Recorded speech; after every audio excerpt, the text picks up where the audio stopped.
ನಮಸ್ಕಾರ. K2 ಕನ್ನಡ ನ್ಯೂಸ್ಗೆ ಸ್ವಾಗತ. ವೀಕ್ಷಿಸಿ ಈ ದಿನದ ಸುದ್ದಿಗಳ ರೌಂಡ್ ಅಪ್. ಸರ್ವರಿಗೂ ಭಕ್ತಿಪೂರ್ವಕ ಸ್ವಾಗತ. ಪಾದುಕ ದರ್ಶನ ಕಾರ್ಯಕ್ರಮ ದಿನಾಂಕ 2/11/2025 ರವಿವಾರ ಬೆಳಗ್ಗೆ 10 ಗಂಟೆಗೆ. ಸ್ಥಳ ಶ್ರೀ ರಾಧಾಕೃಷ್ಣ ಕಲ್ಯಾಣ ಮಂಟಪ, ಎಲ್ವಿಡಿ ಕಾಲೇಜ್ ಎದುರುಗಡೆ, ರಾಯಚೂರು. ಆಯೋಜಕರು ಜಗದ್ಗುರು ರಾಮಾನಂದಾಚಾರ್ಯ ಸಂಪ್ರದಾಯ ಭಕ್ತ ಸೇವಾ ಮಂಡಳಿ, ರಾಯಚೂರು. ನೀವು ಬಾಳಿ ಇತರರನ್ನು ಬಾಳಿಸಿರಿ. ಜಗದ್ಗುರು ರಾಮಾನಂದಾಚಾರ್ಯ ನರೇಂದ್ರಾಚಾರ್ಯಜಿ.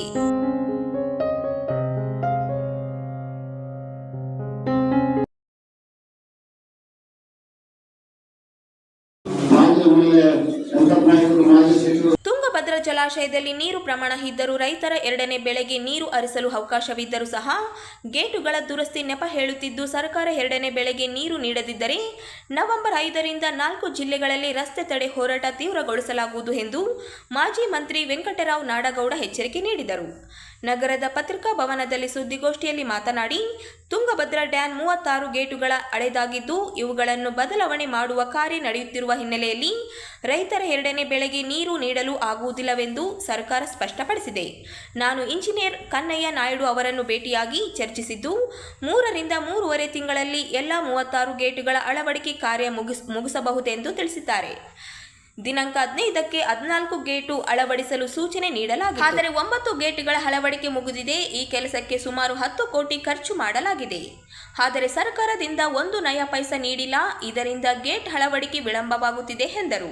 ಸಿಂಧನೂರಿನಲ್ಲಿ ರಾಯಚೂರು, ಕೊಪ್ಪಳ, ಬಳ್ಳಾರಿ ಮತ್ತು ವಿಜಯನಗರದ ಎಲ್ಲ ಪಕ್ಷದ ಶಾಸಕರ ಸಭೆ ಕರೆದು ಚರ್ಚಿಸಲಾಗಿದೆ. ನವೆಂಬರ್ 3ರಂದು ಬೆಂಗಳೂರಿಗೆ ನಿಯೋಗ ಹೋಗಲು ನಿರ್ಧರಿಸಲಾಗಿದೆ. ಉಪಮುಖ್ಯಮಂತ್ರಿ ನೀರಾವರಿ ಸಚಿವರಾದ ಡಿ.ಕೆ. ಶಿವಕುಮಾರ್ ಅವರನ್ನು ಭೇಟಿಯಾಗಿ ಬೆಳಗ್ಗೆ ನೀರು ನೀಡದಿದ್ದರೆ ಹೋರಾಟ ಚರ್ಚಿಸಿ ನೀರು ನೀಡಲು ಅವಕಾಶಗಳು ಇರುವ ಬಗ್ಗೆ ಅವರಿಗೆ ಮನವರಿಕೆ ಮಾಡಲಾಗುತ್ತದೆ.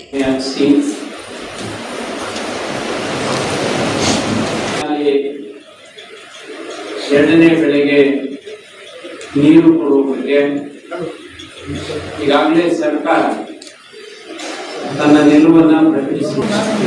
ಎರಡನೇ ಬೆಳೆಗೆ ನೀರು ಕೊಡುವುದಿಲ್ಲ, ಎರಡನೇ ಬೆಳೆಗೆ ನೀರು ಕೊಡೋದಿಲ್ಲ, ಎಲ್ಲ 36 ಗೇಟ್ಗಳನ್ನು ಕೂಡ ನಾವು ಬದಲಾವಣೆ ಮಾಡ್ತೇವೆ ಅನ್ನುವ ಹಿನ್ನೆಲೆಯಲ್ಲಿ ಈಗಾಗಲೇ ಸರ್ಕಾರ ಪ್ರಕಟಣೆಯನ್ನು ಮಾಡಿದೆ. ಸದನದಲ್ಲಿ ಕೂಡ ಮಾತನಾಡಿದೆ. ಆದರೆ ಎರಡನೇ ಬೆಳೆಗೆ ನೀರು ಕೊಡೋದಕ್ಕೆ ನೀರಿನ ಅಡಚಣೆ ಏನೂ ಇಲ್ಲ. 40-80 TMC ನೀರು ಈಗ ಶೇಖರಣೆ ಇದೆ. ಅದರ ಜೊತೆಗೆ ಇಂಪ್ರೂವ್ ಕೂಡ ಬರ್ತಾ ಇದೆ. ಈ ಹಿನ್ನೆಲೆಯಲ್ಲಿ ನಾನು ಹೈದರಾಬಾದ್ಗೆ ಹೋಗಿ ಈ ಗೇಟ್ಗಳ ತಜ್ಞ ಏನಿದ್ದಾರೆ ಕನ್ನಯ್ಯ ನಾಯ್ಡು ಅವರನ್ನ ಭೇಟಿ ಮಾಡಿ ಚರ್ಚೆ ಮಾಡಿದೆ. ಅವರು ಹೇಳ್ತಾ ಇರೋದು, ನಮಗೆ 3ರಿಂದ 3.5 ತಿಂಗಳ ಅವಧಿ ಕೊಟ್ರೆ ನಾವು ಎಲ್ಲಾ ಗೇಟ್ಗಳನ್ನು ಕೂಡಿಸ್ತೇವೆ. ಮಂತ್ರಿಗಳು ಹೇಳ್ತಾರೆ 6 ತಿಂಗಳ ಬೇಕು ಅಂತ. ನಮ್ಮ ಸಲಹಾ ಸಮಿತಿ ಅಧ್ಯಕ್ಷರು ತಂಗಡಿಗೆ ಅವರು 6 ತಿಂಗಳ ಬೇಕು, ಅದರ ಬಗ್ಗೆ ಮಾತೇ ಆಡಬೇಡ್ರಿ ಅಂತ. ಹಾಗಾಗಿ ಅಲ್ಲಿ ಹೋಗಿ ನಾವು ಮಾಹಿತಿಗಳನ್ನ ಸಂಗ್ರಹಣ ಮಾಡಿದ್ದೇವೆ. ಪರಿಸ್ಥಿತಿ ಏನಾಗಿದೆ ಅಂದ್ರೆ, ಅಲ್ಲಿ ಗೇಟ್ಗೆ ಏನು ಟೆಂಡರ್ ಕರೆದಿದ್ದಾರೆ,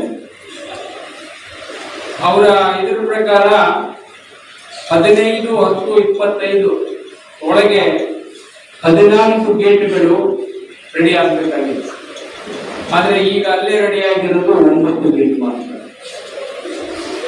ಯಾಕೆ ಇದು ಅಂತ ಹೇಳಿ ನಾವು ಕಾಂಟ್ರಾಕ್ಟರ್ ಜೊತೆಗೆ ಮಾತನಾಡಿದ್ರೆ, ನಾವು ಈಗಾಗಲೇ 10 ಕೋಟಿ ಹಾಕಿ 3 ಬಿಲ್ಗಳನ್ನ ಸಬ್ಮಿಟ್ ಮಾಡಿದ್ರೆ 1 ನಯಾ ಪೈಸಾ ನಮಗೆ ದುಡ್ಡು ಕೊಟ್ಟಿಲ್ಲ. ನಾವು ನಾಳೆಯಿಂದ ಕೆಲಸ ನಿಲ್ಲಿಸ್ತೀವಿ ಸರ್, ನಾವೇನ್ ಮಾಡಕ್ಕಾಗ್ತದೆ ಅನ್ನುವ ಸಂದೇಶ. ಇದನ್ನ ಕನ್ನಯ್ಯ ನಾಯ್ಡು ಅವರು ಬೋರ್ಡ್ ಚೇರ್ಮನ್ಗೆ ಪತ್ರ ಬರೆದಿದ್ದಾರೆ. ಇದೆ, ಆದ್ರೆ ದುಡ್ಡು ಕೊಟ್ಟಿಲ್ಲ ಅನ್ನೋದಿಲ್ಲ. ಅವ್ರು ಬಂದಿದ್ದಾರೆ, 14 ಗೇಟಿಗೆ ಬಂದು 9 ಗೇಟ್ ಮಾತ್ರ ಆಗಿದ್ದಾರೆ. ಆ ಹಿನ್ನೆಲೆಯಲ್ಲಿ ನಿನ್ನೆ ದಿನ ನಾವು ಪಕ್ಷಾತೀತವಾಗಿ ಇದರಲ್ಲಿ ಯಾವ ರಾಜಕೀಯವನ್ನು ಬೆಳೆಸಬಾರದು ಅಂತೇಳಿ ಎಲ್ಲ ಶಾಸಕರಿಗೆ, ಕಾಂಗ್ರೆಸ್ಸಿನ ಶಾಸಕರು ಎಲ್ಲರಿಗೂ ಕೂಡ ಸಿಂಧನೂರಿನಲ್ಲಿ ಸಭೆಗೆ ಆಹ್ವಾನ ಮಾಡಿದ್ವಿ. ಅವರಿಗೆ ಕೆಲವು ಜನ ಎಲ್ಲರೂ ಕೂಡ ಬೆಂಗಳೂರಿನಲ್ಲಿ ಇದ್ದಿರೋದ್ರಿಂದ ಅವರು ಯಾರು ಬರೋದಕ್ಕಾಗಲಿಲ್ಲ. ನಾವೆಲ್ಲರೂ ಕೂಡ ಈ 4 ಜಿಲ್ಲೆಯ ಮುಖಂಡರು ಎಲ್ಲರೂ ಕೂಡ ಚರ್ಚೆ ಮಾಡಿ ಒಂದು ತೀರ್ಮಾನವನ್ನು ನಾವು ಮಾಡಿದ್ವಿ. 3ನೇ ತಾರೀಕಿಗೆ ನಿಯೋಗ ಯಾವ ಜಿಲ್ಲೆ ಇರುತ್ತೆ? ರಾಯಚೂರು, ಕೊಪ್ಪಳ, ಬಳ್ಳಾರಿ, ವಿಜಯನಗರ ನಮ್ಮ ವ್ಯಾಪ್ತಿಗೆ ಬರ್ತಕ್ಕಂಥ ಎಲ್ಲಿ ಈ ನೀರಿನ ಅವಶ್ಯಕತೆ ಇದೆ ಆ ಜಿಲ್ಲೆಗಳು. ಆ ಜಿಲ್ಲೆಗಳ ಈಗ 3ನೇ ತಾರೀಕಿಗೆ ಬೆಂಗಳೂರಿಗೆ ಹೋಗಿ ನಿಯೋಗದಲ್ಲಿ ನೀರಾವರಿ ಮಂತ್ರಿಗಳನ್ನ ಭೇಟಿಯಾಗಿ ವಾಸ್ತವಾಂಶವನ್ನು ಅವರಿಗೆ ತಿಳಿಸಿ ಅಲ್ಲಿ ಏನು ಆಗ್ತದೆ ಅಂದ್ರೆ ಏನೇ ನಿರ್ಧಾರ ತೆಗೆದುಕೊಂಡ್ರು ಕೂಡ 10 ಅಥವಾ 12ನೇ ತಾರೀಕಿನೊಳಗ ನಿರ್ಧಾರ ತೆಗೆದುಕೊಂಡ್ರೆ ಬಹಳ ಒಳ್ಳೆಯದು. ಯಾಕೆ ಅಂದ್ರೆ ಈಗ ನಿರ್ಣಯ ತೆಗೆದುಕೊಂಡ್ರೆ 2ನೇ ಬೆಳೆಗೆ ಸಸಿ ಹಾಕ್ತಾರೆ ರೈತರು. ಸಸಿ ಹಾಕಿದ್ರೆ ಈ ಸಾರಿ ನೀರು ಅರಳಿ ನೋಡಿ. ರಾಜ್ಯದಲ್ಲಿ ಸಂಗೀತ ಶಿಕ್ಷಕರನ್ನು ನೇಮಕಾತಿ ಮಾಡಬೇಕೆಂದು ರಾಯಚೂರು ಜಿಲ್ಲಾ ಕಲಾವಿದರ ಸಂಘದ ಜಂಟಿ ಕಾರ್ಯದರ್ಶಿ ನರಸಿಂಹಲು ಹರೋಲಿ ಸರ್ಕಾರಕ್ಕೆ ಒತ್ತಾಯ ಮಾಡಿದರು. ನಗರದ ಪತ್ರಿಕಾ ಭವನದಲ್ಲಿ ನಡೆದ ಸುದ್ದಿಗೋಷ್ಠಿಯಲ್ಲಿ ಮಾತನಾಡಿದ ಅವರು, ಕಳೆದ 15 ವರ್ಷಗಳಿಂದ ರಾಜ್ಯದಲ್ಲಿ ಸಂಗೀತ ಶಿಕ್ಷಕರ ನೇಮಕಾತಿ ನಡೆದಿಲ್ಲ. 2010ರಲ್ಲಿ ಕೊನೆಯ ಬಾರಿ ನೇಮಕಾತಿ ನಡೆದಿದ್ದು, ಅದಾದ ನಂತರ ಅನೇಕ ಸಂಗೀತ ಪದವೀಧರರು ನಿರುದ್ಯೋಗಿಗಳಾಗಿ ಕುಳಿತಿದ್ದಾರೆ. ಕರ್ನಾಟಕ ಪ್ರೌಢ ಶಿಕ್ಷಣ ಮಂಡಳಿ ಹಾಗೂ ವಿಶ್ವವಿದ್ಯಾಲಯಗಳು senior grade, Vidwat, Visharada, BA music, MA music, PhD ಮುಂತಾದ ಪದವಿಗಳನ್ನು ನೀಡುತ್ತಿದ್ದರು. ಸರ್ಕಾರದ ಶಾಲೆಗಳಲ್ಲಿ ಹುದ್ದೆಗಳು ಖಾಲಿ ಉಳಿದಿವೆ ಎಂದರು. ಶಿಕ್ಷಣ ಇಲಾಖೆ ಹಾಗೂ ಸಮಾಜ ಕಲ್ಯಾಣ ಇಲಾಖೆಯ ಮುರಾರ್ಜಿ ದೇಸಾಯಿ ವಸತಿ ಶಾಲೆ, ಡಾಕ್ಟರ್ BR ಅಂಬೇಡ್ಕರ್ ವಸತಿ ಶಾಲೆ, ಕಿತ್ತೂರಿ ರಾಣಿ ಚೆನ್ನಮ್ಮ ವಸತಿ ಶಾಲೆ, ಕುವೆಂಪು ಶತಮಾನ ಮಾದರಿ ಶಾಲೆ, ಆದರ್ಶ ವಿದ್ಯಾಲಯ ಹಾಗೂ ಕರ್ನಾಟಕ ಪಬ್ಲಿಕ್ ಶಾಲೆಗಳಲ್ಲಿ ಸಂಗೀತ ಶಿಕ್ಷಕರ ಹುದ್ದೆಗಳು ತೆರೆಯಲ್ಪಟ್ಟು ಖಾಲಿ ಬಿದ್ದಿವೆ. ಸರ್ಕಾರವು ಈ ಹುದ್ದೆಗಳನ್ನು ತಕ್ಷಣ ಪೂರೈಸಿ ಹೊಸ ನೇಮಕಾತಿ ಪ್ರಕ್ರಿಯೆ ಆರಂಭಿಸಬೇಕೆಂದು ಅವರು ಒತ್ತಾಯಿಸಿದರು. ಸರ್ಕಾರ ಸಂಗೀತ ಶಿಕ್ಷಕರ ನೇಮಕಾತಿ ಮಾಡದಿದ್ದರೆ ವಿಶ್ವವಿದ್ಯಾಲಯಗಳಲ್ಲಿ ನಡೆಯುವ BA, MA, PhD ಸಂಗೀತ ಕೋರ್ಸ್ಗಳು ಹಾಗೂ ಗಂಗೂಬಾಯಿ ಅನಾಗಲ್ ಸಂಗೀತ ಪರೀಕ್ಷೆಗಳನ್ನು ನಿಲ್ಲಿಸಬೇಕೆಂದರು. ಕಲಾವಿದರು ವರ್ಷಗಳ ಕಾಲ ಗುರುಗಳ ಬಳಿ ಕುಳಿತು ಶುಲ್ಕ ನೀಡಿ ಪದವಿಗಳನ್ನು ಪಡೆಯುತ್ತಿದ್ದಾರೆ. ಆದರೆ ಕೆಲಸ ದೊರೆಯದಿರುವುದು ವಿಷಾದನೀಯವಾಗಿದೆ. ಇದೇ ರೀತಿಯಾಗಿ ಮುಂದುವರೆದರೆ ಸಂಗೀತ ಪದವೀಧರರು ರಸ್ತೆಗಿಳಿದು ಪ್ರತಿಭಟನೆ ನಡೆಸುವ ಪರಿಸ್ಥಿತಿ ಉಂಟಾಗುತ್ತದೆ ಎಂದು ಎಚ್ಚರಿಸಿದರು. ರಾಜ್ಯದ ಎಲ್ಲ ಶಾಲೆಗಳಲ್ಲಿ ಹಾಗೂ ವಸತಿ ಶಾಲೆಗಳಲ್ಲಿ ಸಂಗೀತ ಶಿಕ್ಷಕರ ನೇಮಕಾತಿ ನಡೆಯಬೇಕು. ನೇಮಕಾತಿಯ ವಯೋಮಿತಿ 45 ವರ್ಷಗಳವರೆಗೆ ಸಡಿಲಗೊಳಿಸಬೇಕೆಂಬುದು ನಮ್ಮ ಬೇಡಿಕೆ ಇದೆ ಎಂದು ತಿಳಿಸಿದರು. ಸಂಗೀತ ವಿಷಯವಾಗಿ ಕುರಿತು ಪತ್ರಿಕಾಗೋಷ್ಠಿಯನ್ನು ಮಾಡಲು ಇಚ್ಛಿಸಿದ್ದೇವೆ. ಮುಂದಿನ ವಿಷಯವನ್ನು ನರಸಿಂಹ ಸರ್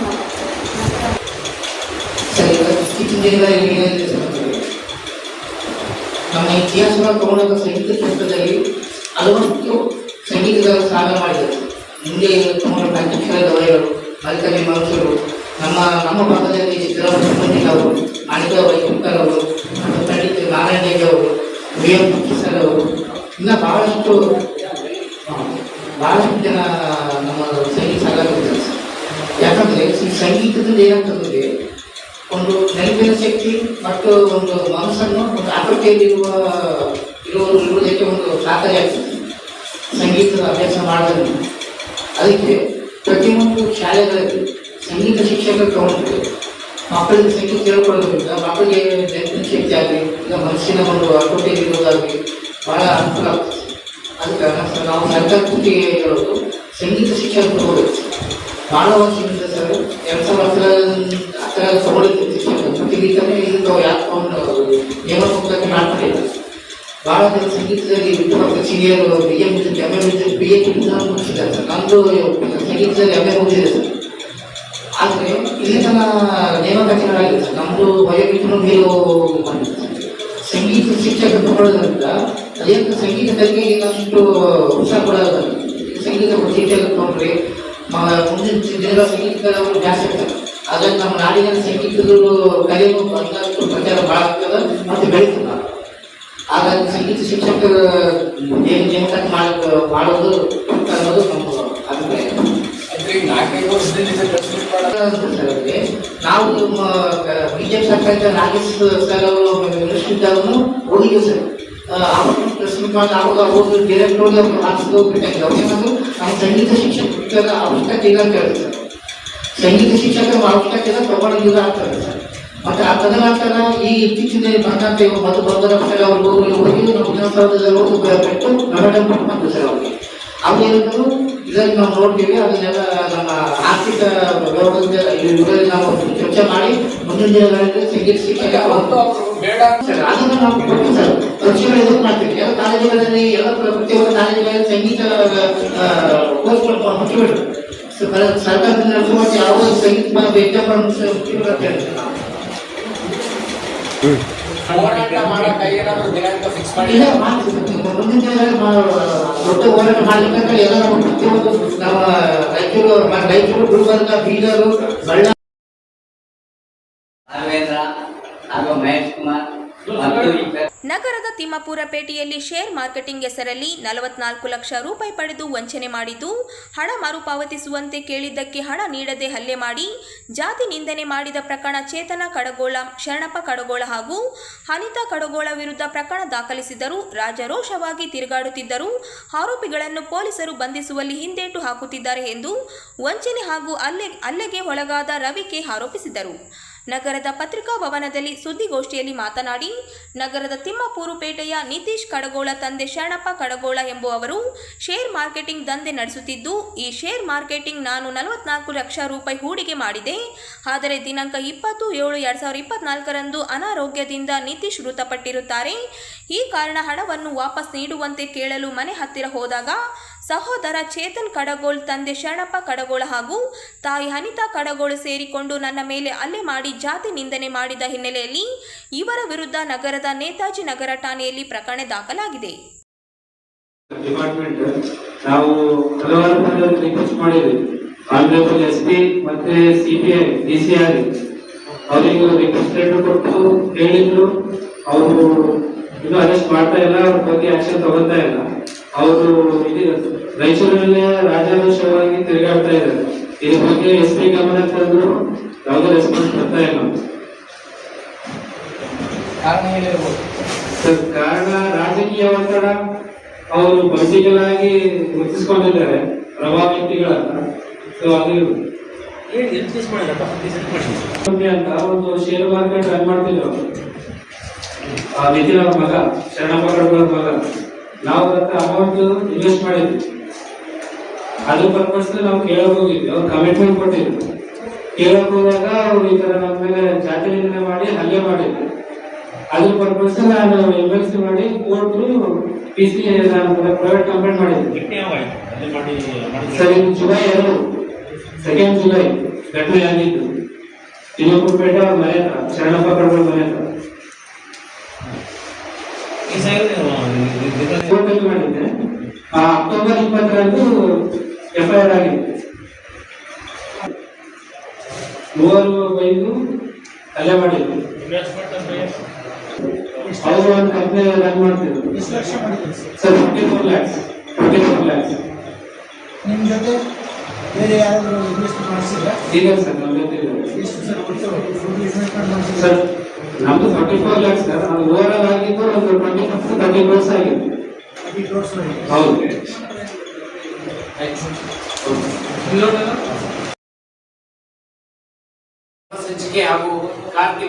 ಸಜ್ಜಲ ಶ್ರೀ ಉಚಿತ ಪ್ರಸಾದ ಹಳೆ ವಿದ್ಯಾರ್ಥಿಗಳ ಬಳಗದ ವತಿಯಿಂದ ನವೆಂಬರ್ 2ರಂದು ಸುಕ್ಷೇತ್ರ ಸಜ್ಜಲ ಗುಡ್ಡದಲ್ಲಿ ಮಾತೃ ಹೃದಯ ಸ್ಮರಣ ಸಂಚಿಕೆ ಬಿಡುಗಡೆ ಹಾಗೂ ಕಾರ್ತಿಕ ಲಕ್ಷ ದೀಪೋತ್ಸವ ಕಾರ್ಯಕ್ರಮ ನಡೆಯಲಿದೆ ಎಂದು ಸಂಚಾಲಕ ಚಂದ್ರಶೇಖರ್ ಮಿರ್ಜಾಪುರ ಅವರು ಹೇಳಿದರು.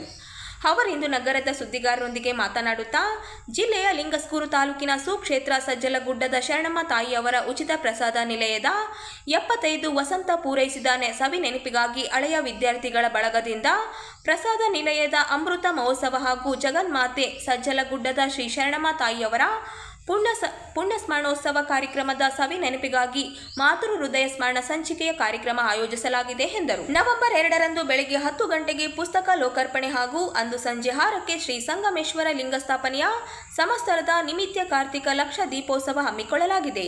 ಈ ಕಾರ್ಯಕ್ರಮ ಸ್ಥಾನಿಕ ಪೀಠಾಧಿಪತಿಗಳಾದ ಶ್ರೀ ಪಾಪು ನೀಲಕಂಠರ್ಯ ತಾತನವರು, ಎಂ ಗುಡದೂರು, ಶ್ರೀ ಪಾಪು ದೊಡ್ಡ ಬಸವರಾಯ ತಾತನವರು, ಸಜ್ಜಲಗುಡ್ಡ ಇವರ ನೇತೃತ್ವದಲ್ಲಿ ಜರುಗಲಿದೆ.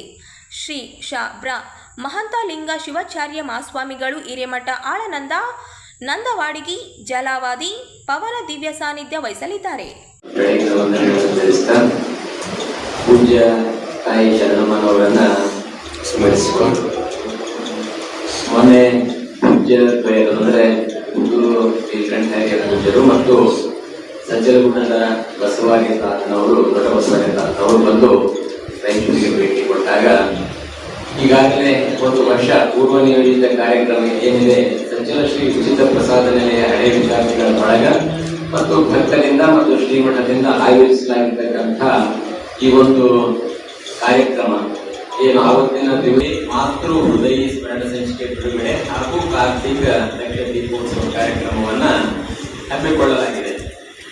ಏನು ಶ್ರೀಮಠದಲ್ಲಿ ಸಜ್ಜಲಗುಡ್ಡದಲ್ಲಿ ಇರ್ಬೋದು, ಕಂಬಳಿ ಹಾಳದಲ್ಲಿ ಇರ್ಬೋದು ಮತ್ತು ಕೊಪ್ಪಳ ಜಿಲ್ಲೆಯ ಗುಡದೂರು ಮಠದಲ್ಲಿ ಇರಬಹುದು, ಏನೇ ಕಾರ್ಯಕ್ರಮಗಳಾದರೂ ಕೂಡ ಅತ್ಯಂತ ಸರಳವಾಗಿ, ಅಚ್ಚುಕಟ್ಟಾಗಿ ಮತ್ತು ಶಿಸ್ತಿನಿಂದ ನಡೆಸತಕ್ಕಂಥ ಕೆಲಸ ಆಗ್ತಾ ಇದೆ. ಪ್ರತಿ ವರ್ಷ ಕೂಡ ಅಲ್ಲಿ ಮಠದಲ್ಲಿ ಸಮಾಜಮುಖಿ ಕೆಲಸಗಳು, ಉಚಿತ ನೇತ್ರ ಚಿಕಿತ್ಸೆ ಇರಬಹುದು, ಆರೋಗ್ಯ ಒಂದು ಏನು ಆರೋಗ್ಯದ ಬಗ್ಗೆ ತಿಳುವಳಿಕೆ ಕೊಡೋದಾಗಿರ್ಬೋದು, ಉಚಿತ ಆರೋಗ್ಯ ಶಿಬಿರಗಳಾಗಿರ್ಬೋದು ಮತ್ತು ಪ್ರತಿ ತಿಂಗಳು ಮತ್ತು ಪ್ರತಿ 3 ತಿಂಗಳಿಗೊಂದ್ಸಲ ಶಿವಾನುಭವ ಗೊತ್ತಿರ್ತಕ್ಕಂತಹ ಅನೇಕ ಸಮಾಜಮುಖಿ ಒಂದು ಕೆಲಸ ಕಾರ್ಯಗಳನ್ನು ಎಲ್ಲ ಸಮುದಾಯದವರನ್ನ ಕರೆದುಕೊಂಡು ಹೋಗ್ತಕ್ಕಂಥ ಯಾವುದಾದ್ರೂ ಮಠಗಳಿದ್ರೆ ಅದರಲ್ಲಿ ಸಜ್ಜಲಗುಡ್ಡ, ಕಂಬಳಿಹಾಳ ಮತ್ತು ಗುಡದೂರು ಅಂತಕ್ಕಂಥದ್ದನ್ನು ನಮಗೆ ತಿಳಿಸಲಿಕ್ಕೆ ನಾನು ಬಯಸ್ತೇನೆ.